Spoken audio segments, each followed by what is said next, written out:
Ratib Al-Haddad. Ini Ratib Al-Haddad. Saya pesan sama diri saya khususnya dan antum semua, jangan tinggalin Ratib ya tiap malam kalau bisa. Itu amalan dari Rasulullah semua. Jadi Nabi ngasih kita amalan harian, Pak. Setiap hari baca ini 3 kali, setiap hari baca ini 3 kali, baca ini. Imam Haddad meracik itu semua, menyusun. Kita udah tinggal baca, udah matang, enak. Nah, ini Ratib Al-Haddad. Bagaimana asal muasal disusunnya Ratib Al-Haddad?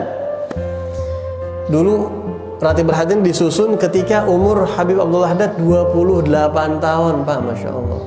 Umur 28 tahun nyusun Ratib Al-Haddad yang sampai sekarang dibaca orang. Kalau cuma nyusun-nyusun masih apa juga bisa, Pak. Tapi ikhlasnya itu gak semua orang bisa. Isyarah dari Allahnya itu gak semua orang bisa. Umur 28 tahun datang satu orang namanya Amir dari suku Bani Sa'ad As-Sa'di. Sampai sekarang di Indonesia masih ada suku As-Sa'di. Salah satu santri saya sukunya As-Sa'di dari Hadramaut. Suku As-Sa'di itu. Datang imam ngadu. Jadi orang banyak ngadu sama beliau. Dia cerita, wahai Habib ya Allah Haddad,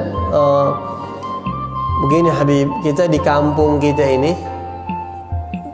kita udah mulai kedatangan orang-orang yang alirannya kagak sama dengan kita, Ahlus Sunnah wal Jamaah. Dan mereka mulai mempengaruhi warga kampung kita, Habib. Jadi ada satu aliran di luar akidah Ahlus Sunnah wal Jamaah, ya, alirannya itu yang saya nggak mau sebut alirannya, yang agak sentimen lah sama sahabat Nabi begitu ya, agak sentimen sama sahabat-sahabat Nabi Muhammad SAW. Walaupun ini yang kelas ringannya, yang paling ringan, yang paling nggak lemes mulutnya, nggak suka mencela, cuma dia kurang ta'zim aja gitu ya, punya ikhtiarat lah begitu. Gimana Habib, kita khawatir anak cucu kita, keluarga kita ini khawatir kena pengaruh Habib. Bagaimana Habib buat menjaga mereka? Kata Imam Haddad, ana bakal istikharah, ana minta petunjuk sama Allah SWT. Jadi ini orang minta bimbingan, minta arahan, minta amalan, minta pegangan begitu.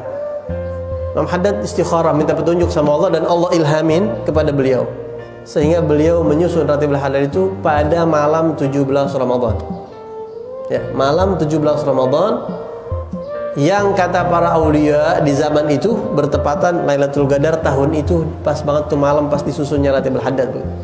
Kok bisa tahu, Bib? Sebagian orang soleh itu dibuka sama Allah Lailatul Qadar. Makanya kita disunahkan kalau tahu malam Lailatul Qadar jangan cerita sama orang. Kalau kita tahu, ya, ntar orang kagak semangat ibadah di malam-malam berikutnya, takutnya begitu.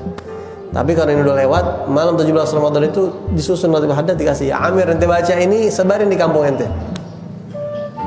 Dan dibaca, Imam Haddad pun baca, akhirnya bersama jamaahnya, akhirnya kesebar sampai ke Mekah, ke Madinah, sampai ke Indonesia.